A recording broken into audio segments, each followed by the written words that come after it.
Buongiorno a tutti, vediamo ora come risolvere una disequazione fratta. Qui abbiamo una frazione maggiore o uguale di 0. Se non è in questa forma, dobbiamo portarlo in questa forma. Se ci fosse un altro termine, dovremmo portarlo qui e sommarlo insieme per ottenere questa, perché dobbiamo sempre avere 0 da una parte. Va bene, adesso vediamo come risolvere.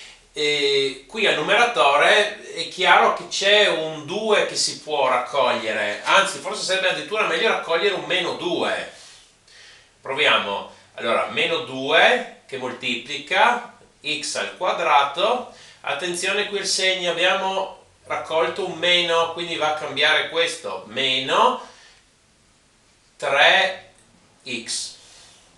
Sì, è vero, potevamo anche raccogliere meno 2x, ma diciamo che questo lo consideriamo come una parabola. Anche questo in realtà è il denominatore, x al quadrato meno 4, si potrebbe scomporre come x meno 2 per x più 2. La differenza è 2 quadrati, si potrebbe anche fare così, ma diciamo che possiamo considerarlo come una parabola e forse anche, vediamo, facciamo in questo modo, ecco.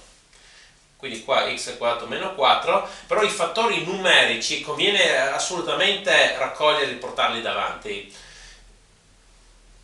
Allora, adesso noi dovremmo scrivere una riga per ciascuno dei fattori, non importa se sono il numeratore o il denominatore, perché la regola dei segni, noi dobbiamo capire il segno di questa frazione, la regola dei segni è uguale sia che moltiplichiamo sia che dividiamo. Comunque, prima vediamo un attimo separatamente queste due parabole. Allora, intanto x al quadrato meno 3x si annulla quando è uguale a 0.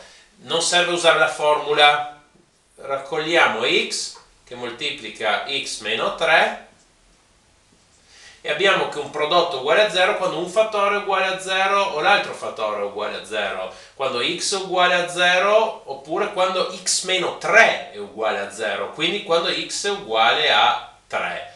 Si annulla in questi due valori ed è una parabola rivolta verso l'alto perché abbiamo 1 per x al quadrato, qui abbiamo 0, qui abbiamo 3, la parabola è rivolta verso l'alto. Qui i valori di y di questi punti sono negativi, qui i valori di y di questi punti e di questi sono positivi. Poi abbiamo x al quadrato meno 4 e dobbiamo vedere quando è uguale a 0. Come detto prima, questo si può scomporre come x meno 2 per x più 2. E beh, allora questo prodotto è uguale a 0 quando x meno 2 è uguale a 0 e quindi quando x è uguale a 2, perché x meno 2 è uguale a 0 porto il meno 2 dall'altra parte, o x più 2 è uguale a 0 porto il 2 dall'altra parte, diventa meno 2. Ok, anche qui abbiamo una parabola rivolta verso l'alto perché abbiamo 1 x al quadrato, abbiamo meno 2 e 2, stessa situazione di sopra.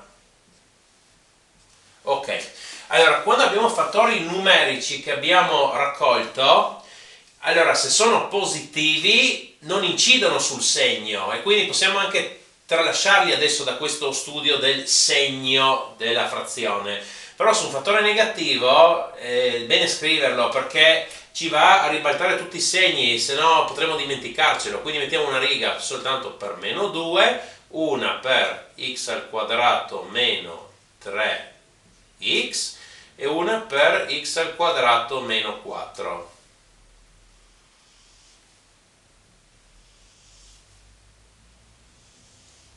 Allora, questo si annulla in 0 e 3.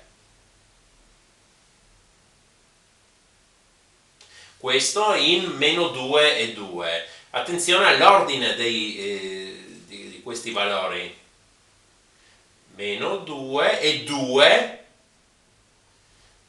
Non è importante la proporzione qui, ma l'ordine. Meno 2, 0, 2, 3. Per meno 2 qua non mettiamo niente perché meno 2 è una costante, non è che si annulla da nessuna parte. Adesso tiriamo giù le righe così. Ah sì, abbiamo tutti questi fattori, non importa se sono fattori del numeratore o del denominatore, come dicevo, e poi abbiamo l'intera frazione. Adesso o la riscrivo oppure scrivo frazione, vabbè, diciamo meno 2x al quadrato più 6x fratto x al quadrato meno 4. Qui abbiamo questa, facciamo anche una riga e mettiamo tutti i valori, meno 2, 0, 2, 3. Allora, x al quadrato meno 3x si annulla in 0 e 3. X al quadrato meno 4 si annulla in meno 2 e 2. Però, adesso, attenzione, dove si annulla il denominatore, la frazione non si può calcolare, quindi la frazione non è nemmeno definita in meno 2 e 2. Questi valori vanno tolti via, qua non si può neanche calcolare la frazione. Invece quando il numeratore vale 0 e il denominatore allo stesso momento non è uguale a 0, la frazione vale 0. Bene, adesso vediamo i segni. Allora, meno 2 è sempre negativo perché è sempre meno 2. Ok, x al quadrato meno 3x. Vediamo qui, in 0 e 3 cambia. Sì, come vediamo lì. X al quadrato meno 4 più meno più e cambia in meno 2 2.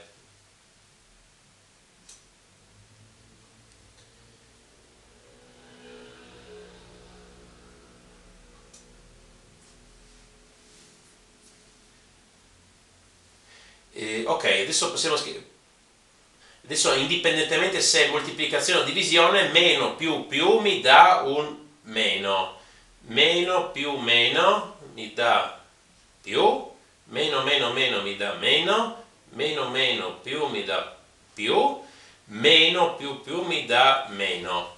Allora qua è negativo, negativa la frazione, qua è positiva, qui vale 0 e qui non è definita. È importante anche questo vedere gli estremi, perché qua adesso ritorniamo alla disequazione di partenza. Qua ci chiediamo quando la frazione è maggiore o uguale di 0. Ci sta bene anche che sia uguale a 0, comunque si annulla qui e qui. Attenzione che qui non dobbiamo includere meno 2 e 2, quelli non andranno inclusi perché lì non è che è uguale a 0, non è proprio definita la frazione. Va bene, comunque la soluzione, se cerchiamo maggiore o uguale di 0, vediamo ce l'abbiamo qua. Allora, da meno 2 a 0, però meno 2 è escluso, come ho appena detto. Fino a 0, unione. Poi cosa abbiamo? Da 2 a 3. Però 2 va... Ah sì, scusate, qui 0 è incluso, perché ci interessa maggiore o uguale a 0. Qui sì, qua tra 2 e 3, 2 è escluso, 3 è incluso.